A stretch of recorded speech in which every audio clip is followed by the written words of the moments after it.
Hello everyone, बात करेंगे guidance video of MAG-11 right, American novel. और एग्ज़ाम्स आपके ऑन द वे हैं। इस बार समझने की बात यह है कि जो एग्जामिनर था उसने थोड़ा थोड़ा अपना एग्ज़ाम का पैटर्न थोड़ा सा चेंज कर दिया है। बट आप ये सोचिए, एग्ज़ाम के पैटर्न को चेंज करने से क्या होगा? जो आपके टोटल नंबर ऑफ नोवेल्स है वो तो बदलने वाले नहीं है, राइट। नोवेल्स तो उतनी की उतनी रहेंगी, बस फ़र्क क्या आ जाएगा, क्वेश्चंस को मोल्ड अप करके आपसे पूछेगा। बहुत ज़्यादा कमेंट्स आ रहे थे कि मैम आपने MAG-7 पे वीडियो नहीं बनाई। देखिए, मैं भी थोड़ा सा डिसअपॉइंट थी बिकॉज स्टूडेंट्स कुछ कुछ ऐसे मैसेजेस करते हैं कि वो अच्छे नहीं लगते। If you are doing hard work for, आप सोचिए मैं आपके लिए मेहनत करती हूँ, आप बोलते हैं कि पेपर नहीं आया, ऐसे कैसे हो सकता है? क्वेश्चन की लैंग्वेज बदल गई और आप कहते हैं कि पेपर में क्वेश्चन नहीं आए। पढ़ना तो आपको पड़ेगा ना। You are not nursery class student कि यहाँ पे आपको ABCD सिंपली बोल देंगे और आपको लिखना है। एग्जामिनर क्या करेगा? सिर्फ क्वेश्चंस की वर्डिंग्स को ही तो चेंज करेगा, इससे ज़्यादा कुछ नहीं कर सकता वो। ठीक है, तो थोड़ा सा बात करेंगे MAG-11 की। MAG-11 जो है वो, उसमें नॉवेल्स हैं और बहुत ही इजी एक कंसेप्ट के साथ काम करते हैं। इसकी नॉवेल्स भी बहुत इजी हैं।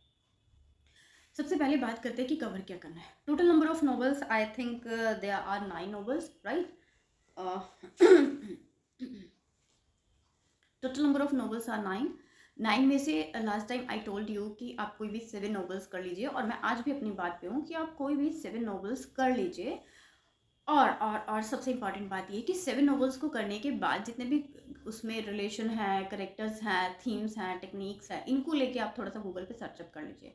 बिकॉज नाउ डेज क्या हो रहा है, एग्जाम का पैटर्न थोड़ा सा इन वालों ने डिफरेंट कर दिया है, थोड़ा सा चेंज कर दिया है एग्जाम ने, क्योंकि लास्ट कई सालों से वो एक ही पैटर्न पे पेपर दे रहा था। अब ऐसा नहीं है कि फॉर एग्जाम्पल कोई भी नॉवल है आपकी, जैसे कि सिस्टर कैरी हो गया, ठीक है। तो अब ऐसा थोड़ी है कि सिस्टर कैरी है तो सिस्टर कैरी की जगह कोई दूसरी नॉवल दे देगा, बिल्कुल नहीं। सिस्टर कैरी तो आपको देगा ही।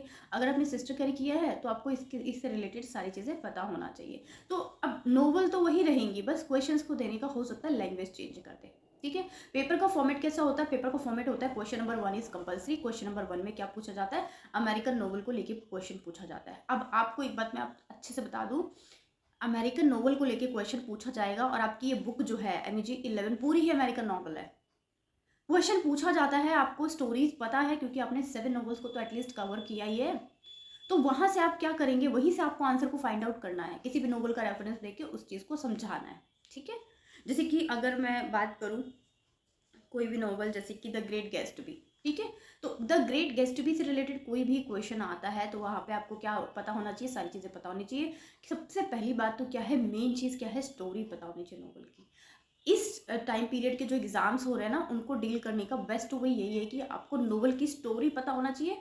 थोड़ा सा अपने आप को, अपने आंसर को क्रिटिकल लिखना है। दूसरी बात है कि क्वेश्चन की लैंग्वेज से नहीं घबराना है, ठीक है। क्वेश्चन की लैंग्वेज से बिल्कुल नहीं घबराना है। क्वेश्चन कुछ भी इधर उधर से घुमा के आ जाए, आपको पता है कि सिस्टर कैरी से पूछा गया है तो हमें उसके कंसर्न में लिखना है। द ग्रेट गैट्सबी से पूछा गया है तो हमें उसके कंसर्न में आंसर लिखना है। आपको करेक्टर्स के नाम आने चाहिए, साइड बाय साइड करेक्टर्स का रिलेशनशिप आना चाहिए, साइड बाय साइड आपको पता होना चाहिए कि इस पर्टिकुलर नॉवल का मेन थीम क्या है, ठीक है। तो ये चीज़ आपको पता होनी चाहिए। सबसे पहले क्या करेंगे, आप समरी वाला वीडियो अपना कंप्लीट करेंगे। समरी वाला वीडियो कंप्लीट करने के बाद कोई भी 7 को, कोई भी 7, मैं आज भी बोलती हूँ 100%, कोई भी 7 नॉवेल्स को 2 बार 3 बार 4 बार उनकी समरी सुनिए और उसको नोट डाउन कीजिए। बिकॉज जब आप नोट डाउन करते हैं तो चीज़ें लॉन्ग टाइम तक आपकी मेमोरी में रहती है। बस आपको यही करना है, ठीक है। अब इसको छोड़कर जो स्टूडेंट्स के कंसेप्ट होते हैं, इसको छोड़कर जो क्वेश्चन होते हैं, वो किस तरह के क्वेश्चन होते हैं। कुछ स्टूडेंट ये सोच रहे होंगे कि मैम कुछ देख के बोल रहे हैं, तो डेफिनेटली मुझे आपके लिए लिखना पड़ता है, क्योंकि जो कमेंट्स आते हैं आपके, कमेंट्स के बेसिस पे ही मैं वीडियो बनाती हूँ, गाइडेंस वीडियो या सजेशन वीडियो। तो जो आपके क्वेश्चंस होते हैं वो इस फॉर्म में लिखे होते हैं कि आपने क्या क्या पूछा हुआ है, क्या क्या मुझे अपनी वीडियो में डिस्कस करना है आपके साथ, ठीक है। तो बात करते हैं टाइम मैनेजमेंट को लेकर। स्टूडेंट्स को लगता है कि कितनी टाइम को लेकर कितनी शीट में आंसर लिखना है, ये सबसे बड़ा सवाल होता है। कौन से क्वेश्चन को पहले करना है और कितने पेजेस में आंसर को कवर करना है। इस तरह के क्वेश्चन जो है वो बार बार रिपीट करते हैं, और भी बहुत सारे इस तरह के क्वेश्चन हैं जो रिपीट करते हैं। तो बहुत ज़्यादा क्वेश्चन आता है कि कितने पेजेस में आंसर लिखना है। तो देखिए, आपको आंसर लिखने के लिए परेशान नहीं होना है। टोटल नंबर ऑफ शीट्स को टोटल नंबर ऑफ क्वेश्चंस में डिवाइड कर देना। 5 क्वेश्चन अटैम्प्ट करना है। फॉर एग्जांपल 30 पेजेस की शीट आती है, तो हर एक आंसर आपको 6 पेज का लिखना है, ठीक है। अब नंबर 1 बात खत्म हो गई। ये मैंने एग्जाम्पल दिया 30 पेजेस की शीट का। अब एक स्टूडेंट का ये भी कमेंट था कि मैम अगर 28 पेज की शीट आएगी तो हम कैसे डिवाइड करेंगे आंसर को। क्वेश्चन कितने, आपको 5 ही करना है, ठीक है। तो आप इसको 6 तो डिवाइड नहीं कर पाएंगे, क्योंकि 30 शीट्स तो आपके पास है नहीं। तो आप क्या करेंगे, स्टार्टिंग के 3 आंसर को आप 6 पेजेस का लिख देंगे, ठीक है। और बाद के बचे 2 आंसर्स को आप 5-5 पेजेस का लिख देंगे। इस तरीके से डिवीजन करना है। समझ रहे हैं मेरी बात को आप? जब इक्वल डिवाइड होगा तब तो सभी क्वेश्चंस को इक्वली करना है। जैसे कि अगर 30 पेजेस की शीट आती है तो 6-6 पेजेस हर एक आंसर को देने हैं। लेकिन फॉर एग्जाम्पल जैसे कि मुझसे पूछा गया कि अगर 28 पेजेस की शीट आएगी तो क्या करना है, तो 28 पेजेस की शीट के लिए क्या करना है, स्टार्टिंग के 3 आंसर को आप 6-6 पेजेस में कवर कीजिए और बाकी के आंसर्स को 5 पेजेस में कवर कर लीजिए। ठीक है, तो इस तरीके से करना है। मुझे लगता है ये बात समझ में आ रही होगी सभी स्टूडेंट्स को। अब बात करते हैं नेक्स्ट थिंग कि ठीक है शीट डिवीजन हो गया। शीट डिवीजन के बाद कुछ स्टूडेंट का कमेंट होता है कि मैम क्वेश्चन नंबर 1 जल्दी से समझ में नहीं आता, तो क्या लास्ट में कर सकते हैं? डेफिनेटली कर सकते हो यार। आप लोग लास्ट में कोई भी क्वेश्चन कर सकते हो, आप पहले भी कोई भी क्वेश्चन कर सकते हो और लास्ट में भी कोई भी क्वेश्चन कर सकते हो। Nobody is going to tell you कि आपने ये क्यों किया। ठीक है, कोई बंदूक नहीं चलाने वाला है आपके ऊपर। पहला क्वेश्चन वो करो जो आपको द बेस्ट तरीके से आता है, सबसे अच्छे तरीके से आता है, उसको नंबर 1 पे करो। आप कोई भी क्वेश्चन आगे पीछे कर सकते हो। अब नंबर 3 की बात करते हैं जो बहुत इंपॉर्टेंट है, बहुत बहुत इंपॉर्टेंट है, क्योंकि एमजी 11 में जो होता है वो पहला क्वेश्चन कंपलसरी होता है। ठीक है, क्वेश्चन को ध्यान से पढ़ना है, क्वेश्चन को ध्यान से पढ़ना है। हो सकता है फॉर्मेट बदलने के साथ साथ वो स्टेटमेंट भी बदल दे, तो ऐसा नहीं कि ब्लैक हेडिंग सोच के आपने सोचा हाँ क्वेश्चन नंबर 1 इज कंपलसरी, उसको रीड आउट करना है। ठीक है, जब आप उसको रीड आउट करेंगे क्वेश्चन नंबर 1 इज कंपलसरी। 1 में 2 ऑप्शंस दिए होते हैं, दोनों ही ऑप्शंस जो हैं वो अमेरिकन नोवेल के कंसेप्ट में पूछे जाते हैं। तो वहाँ पे परेशान नहीं होना कि अलग अलग से टॉपिक नहीं था अमेरिकन नोवेल का ये वो। अरे बाबा ये पूरी बुक जो है आपकी एमजी 11, ये पूरी बुक ही आपकी एमजी 11 अमेरिकन नोवेल है। समझ रहे हैं आप बात को? तो किसी भी नोवेल के कंसेप्ट में आपको पता होना चाहिए। जैसे कि नोवेल का पता है, नोवेल की स्टोरी पता है, आपको एग्जाम्पल देना है तो वहाँ से उठाओ, उसके रेफरेंस में अपने आंसर को लिख दो। आप अपने आंसर को आगे पीछे कर सकते हो, कोई मैटर नहीं है। अब एक इम्पॉर्टेंट बात हो जाती है कि कुछ स्टूडेंट का कमेंट होता है। एक स्टूडेंट ने कमेंट किया कि मेरा पेपर बहुत अच्छा था, मैंने सारे क्वेश्चन अटैम्प्ट किए थे, लेकिन फिर भी मेरे 42 ही मार्क्स है और बाकी सब्जेक्ट्स में उसके बहुत अच्छे मार्क्स है। तो ऐसा क्यों हुआ? ऐसा इसलिए हुआ, एक छोटी सी गलती हो जाती है कभी कभी एग्जाम में। हम ना आंसर को लिखते रहते हैं और लास्ट मोमेंट पे जाके आंसर को ख़त्म करते हैं। तो उससे क्या होता है, लास्ट मोमेंट पे ख़त्म करने के बाद क्या होता है कि जो एग्जामिनर है इतनी सारी नोटबुक्स चेक करता है, इतने सारे आंसर्स को चेक करता है कि कभी कभी वो किसी क्वेश्चन में मार्क्स देना भूल जाता है। ह्यूमन माइंड है, हो सकता है वो किसी क्वेश्चन में मार्क्स देना भूल गया। और अगर आप कॉन्फिडेंट रहते हैं कि आपने बहुत अच्छा किया था, उसके बाद आपका स्कोर अच्छा नहीं है, तो आप वहाँ पे क्या भर सकते हैं, आप रीचेकिंग का फॉर्म भर सकते हैं।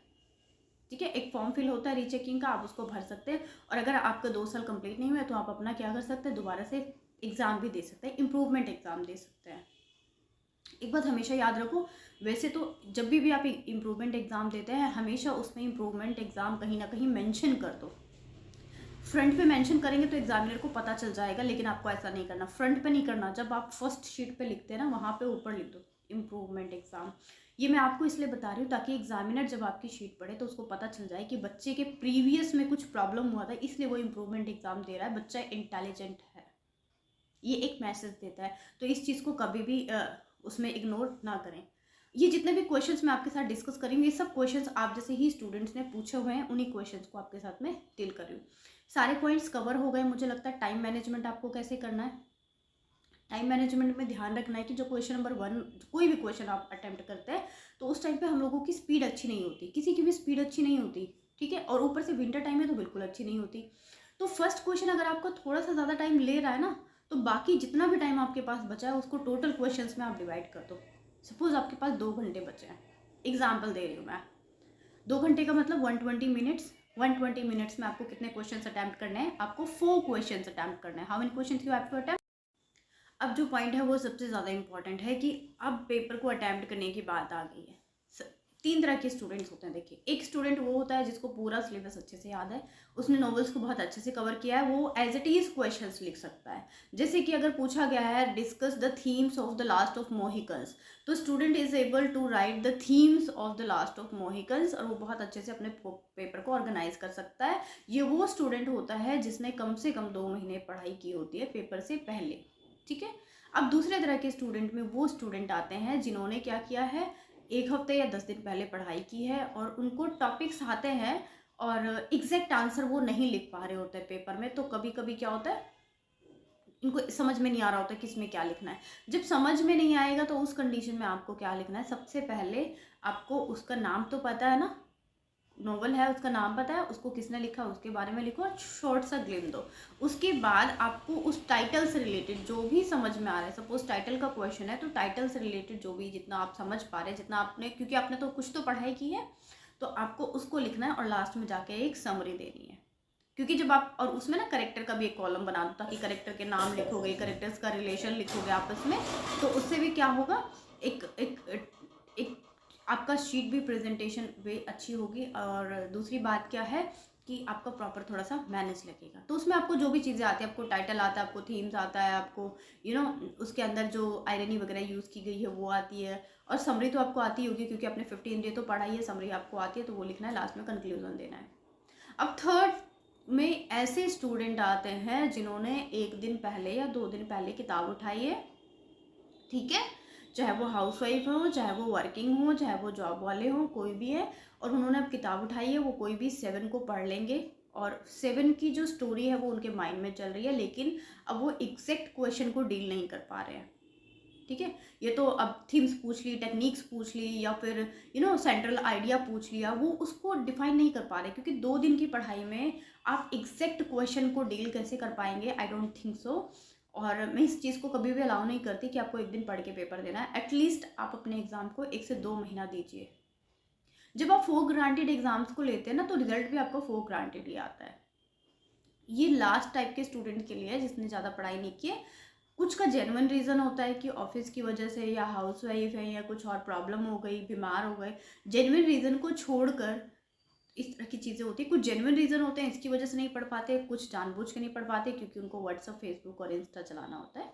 उन स्टूडेंट के लिए क्या है कि आपने समरी तो पढ़ी है ना, समरी आपके माइंड में होनी चाहिए। अगर नहीं पढ़ी है तो अभी पढ़ लो, 7 नॉवेल्स की समरी को 2-3 बार सुन लो, उनको लिख लो, आपके माइंड में चल लीजिए। उसके बाद क्या, कुछ नहीं आता, कुछ नहीं करना एग्जाम में, just as it is summary elaborate कर लो। लेकिन प्रॉपर पेजेस में लिखना है आपको, ये नहीं समरी लिख रहे हैं तो 2 पेज लिख के खत्म कर दीजिए, तो 2 पेजेस नंबर भी आपको मिलेंगे, ठीक है। तो 3 तरह के स्टूडेंट्स की मैंने बात की। अगर आप नंबर 1 कैटेगरी में आते हैं तो कोई प्रॉब्लम नहीं है, आप बहुत अच्छे से पेपर को डील कर लेंगे। नंबर 2 में आते हैं तो भी आप बहुत अच्छा कर लेंगे अपने क्वेश्चन की प्रेजेंटेशन करके। लेकिन अगर आप नंबर 3 कैटेगरी में आते हैं किसी भी रीज़न की वजह से, या तो जेन्युइन रीज़न की वजह से आप पढ़ नहीं पाए, या फिर XYZ रीज़न से आप पढ़ नहीं पाए, तो आपके लिए तो ये वीडियो बहुत इंपॉर्टेंट है कि समरी को पहले सुन लो। कैसे शीट डिवीजन करना है मैंने डिस्कस कर लिया, कितना लिखना है मैंने आपके साथ डिस्कस कर लिया, टाइम मैनेजमेंट मैंने आपके साथ डिस्कस कर लिया। नॉवेल्स तो यही आनी है, क्वेश्चंस की लैंग्वेज कुछ भी हो जाए। अच्छा एक बात बताओ मुझे, एक छोटा सा एग्जांपल देती हूँ, नाउन से सब लोग अवेयर होंगे। अगर मैं बोलूँ डिफाइन नाउन तो भी आंसर वही होगा, अगर मैं बोलूँ व्हाट इज नाउन तो भी आंसर वही होगा, एक्सप्लेन नाउन तो भी आंसर वही होगा, डिस्कस नाउन तो भी आंसर वही होगा। तो समझ रहे हैं आप, मैं आपको समझाने की कोशिश कर रही हूँ कि क्वेश्चंस की लैंग्वेज चेंज होती है, नॉवल की स्टोरी नहीं बदलेगी। आई होप सारे पॉइंट्स को कवर कर दिया गया है। अब वीडियो को ज़्यादा लेंथी नहीं करना, कोई भी इसको छोड़कर मैंने जितने भी डाउट्स थे आपके सब इस वीडियो में लेकर वीडियो बनाई है उनके आंसर के साथ। अब आपका कोई भी पर्सनल डाउट होता है, कोई परेशानी है, कुछ भी दिक्कत है, कुछ समझ नहीं आ रहा है, तो आप वीडियो के कमेंट सेशन में मैसेज करेंगे, क्योंकि बहुत सारे डाउट्स को मैंने लेके ये वीडियो बनाई है। फिर भी अगर किसी को लगता है कि मैंने उसके क्वेश्चन का आंसर इस वीडियो में नहीं दिया है, तो वो नीचे जो कमेंट सेशन है वहाँ पे पूछ सकते हैं। Definitely I will try to answer you. आपका क्वेश्चन जो होगा वो टॉपिक, एग्जाम, इन सब से रिलेटेड होना चाहिए, राइट। तो ये सब चीज़ें हैं, कुछ नहीं करना है, बैठ जाइए पढ़ने के लिए। एग्जाम में टाइम तो ज़्यादा है नहीं। Good luck for your exam and do your best. और डरना नहीं है, घबराना नहीं है, द बेस्ट तरीके से कीजिए। एग्जामिनर सिर्फ स्टेटमेंट चेंज कर सकता है, नॉवेल्स की स्टोरी नहीं बदल सकता, right. Good luck for your exam and thank you so much.